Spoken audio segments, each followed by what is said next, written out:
While the International AIDS Conference involved top-level politicians and civil society leaders, down the street another gathering was taking place. Grandmothers from all over Canada, meeting 100 grannies from Africa, met to support one another in caring for the millions of African children orphaned by AIDS. This direct community-to-community approach puts a face to the issues and fosters friendships that transcend race, geography, and politics. This is my friend Stella. From Zimbabwe. From Zimbabwe. Yes, from Zimbabwe. She runs the Chieta Orphanage. Chieta Child Care Center. She looks after 90 orphans and 160 about orphans 35 grannies. Zimbabwe. Yes. I've been at the Solid Conference, and it was absolutely amazing. I'm so glad I came. I met so many wonderful, dedicated people, and I wish them well in all that they're going to be doing for the people of Africa.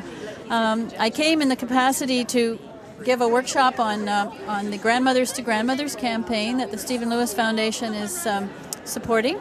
And I'm here to speak to some grandmothers, and I met a lot of women on Salt Spring that have signed up and want to start their own group here. So that's very exciting as well. And I also spoke on motivating a community, which I have done back in Ontario, and hopefully it helps some people here to go ahead and motivate even more so the many motivated citizens on Salt Spring. So I learned a lot. I think the neatest thing was meeting all the Africans that came and hearing what they had to say and learning from them. I always learn more from Africans than I do from anyone, so I'm glad to be able to do that. And the people at Solid were wonderful. And I just want to thank everyone and wish you well for your next conference. Thanks. Stephen Lewis brought over 100 grandmothers from 11 different African countries.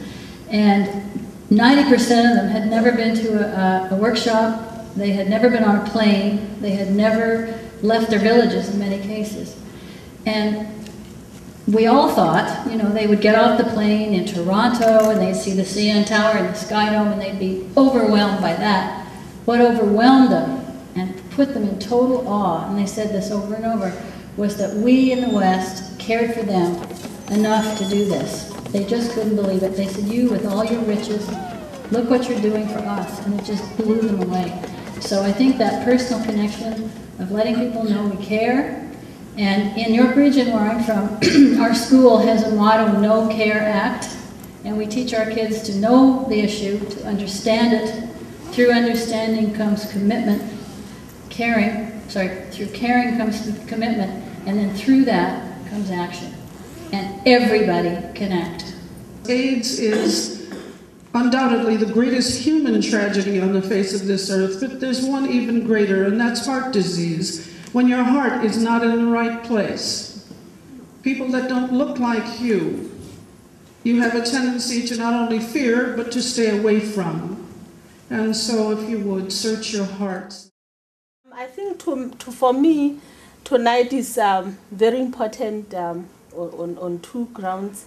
The fact that for the first time, or one of the few times that we have Africans being able to present their case, being able to talk about themselves in a world where we normally get so misrepresented. I'm sorry to say, but most of the time the images that float around in the media everywhere about what is happening in Africa and what Africans are doing about their problems normally is so frightening, I guess. For me, being an African and now living here in North America, I tend to see things and hear things that I would never have thought possible. So I think on that level, I am so happy that few of the Africans that are struggling with the problem of HIV and AIDS back at home and are making really great efforts at trying to harness energies around harnessing whatever resources are available and doing it on their own. I truly believe that these Africans are quite a clear example that given the chance, given the necessary resources, men and women in Africa can in fact have answers to their problems. So I would like to thank and acknowledge these very brave sons and daughters of the soil, and I wish you so well in your journeys. It gets to be so individual and very lonely at times, but I am so hopeful given the energy and effort that you have put into the work that you do.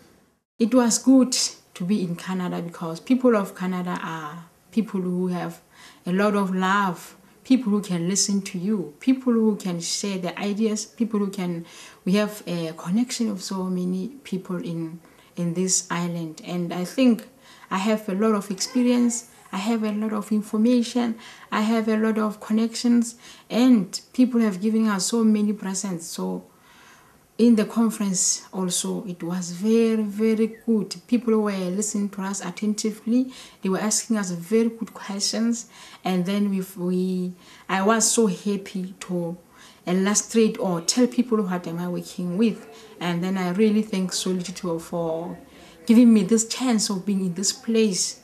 And I didn't go to a conference only, but I also went out to reach the universities, colleges, schools, and I met so many people who wants to go back to Africa and help me in the project. So that was wonderful indeed. And I met some doctors in the conference who talked to me. I asked them some questions about HIV and AIDS, and that was good for me. It's time to deliver, and people here are really in consciousness and happy to really deliver where it's needed. And this kind of cooperation, making links like this, makes even this war against HIV and AIDS more effectively, because we can see that we can get together, people of Africa and people of Canada, talk on our issues which are facing us, facing our communities, and feel all of us, we are together, we are one thing, then we can do something for change. So I really appreciate what you're doing, and this is a great and a fantastic experience for me to learn so many things and share with the communities and see that we can make a great change in this lovely and complicated world. Thank you so much.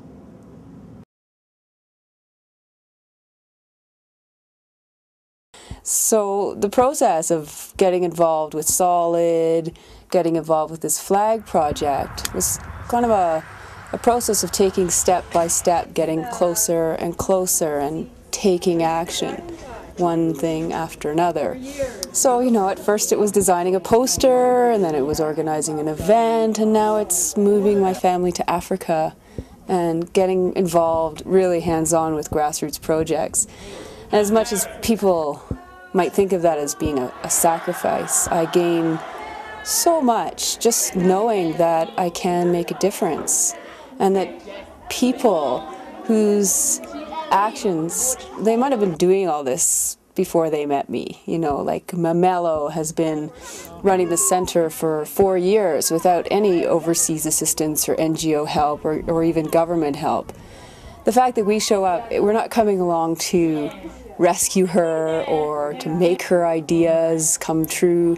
We are affirming what she's already doing. And I think that connection and that friendship and that mutual appreciation really uplifts both people in Africa who are dealing with realities that are very difficult, and us on the other side who are making commitments in our lives to do something about it and for and with people.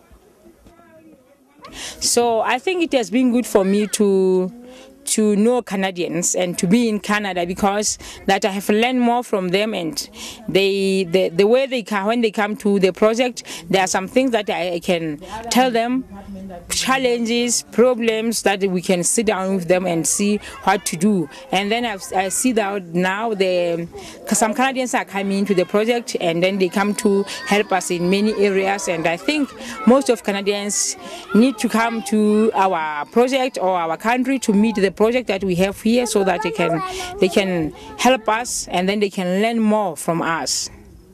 Yes.